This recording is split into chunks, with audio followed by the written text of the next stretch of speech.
Sleep is perhaps the single most important factor in terms of metabolic health, for many reasons.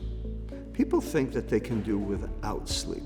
Sleep deprivation is commonplace in our society today. It's also one of the reasons depression is common in our society, and it's one of the reasons why heart disease and diabetes are common in our society too, is because of inadequate sleep.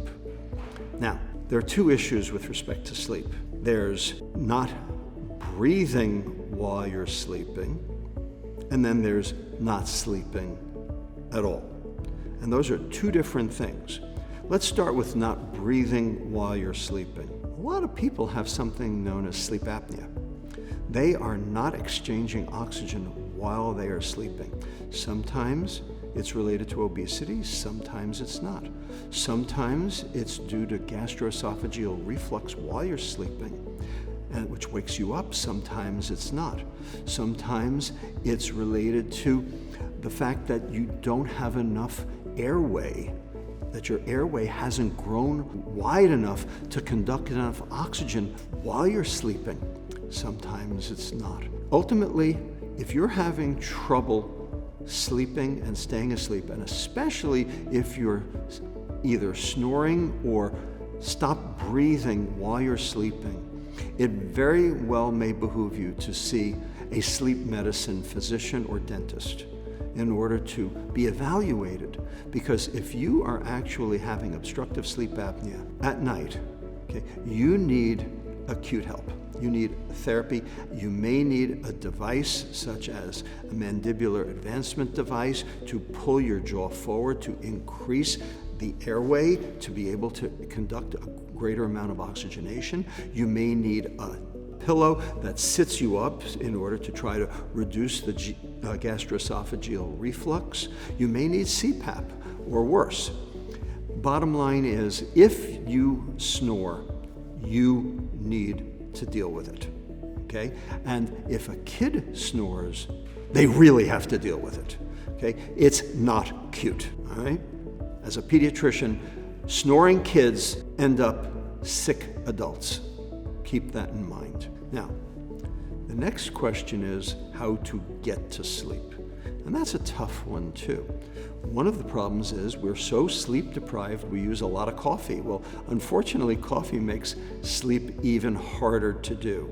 And so one of the simple rules is cut caffeine after 3 p.m.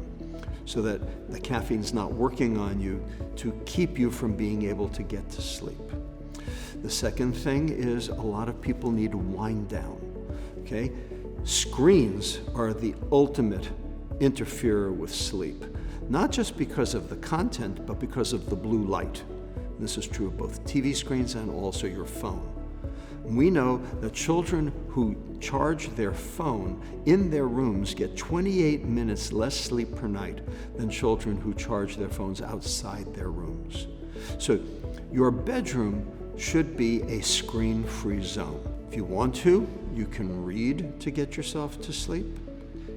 Meditation before bed is a great way to try to clear the racing thoughts that are potentially keeping you from being able to go to sleep. Ultimately, you need an hour wind down. And with our current 24/7 nonstop news world, this becomes very difficult to do. Another thing that is really important in trying to improve sleep is to not eat late. You should try to eat relatively early. You should have at least 4 hours between your evening meal and bedtime. So if you eat at 6 p.m., then bedtime should be around 10 p.m. Okay, but these late dinners, especially with wine, they interfere with sleep in a very big way and cause very poor sleep, and you don't get the rapid eye movement and the stage 4 sleep that you need to actually be regenerative. We have learned that sleep is when the cells of your brain, the neurons of your brain, get rid of the toxins and recycle all of the junk that has accumulated over the past 24 days.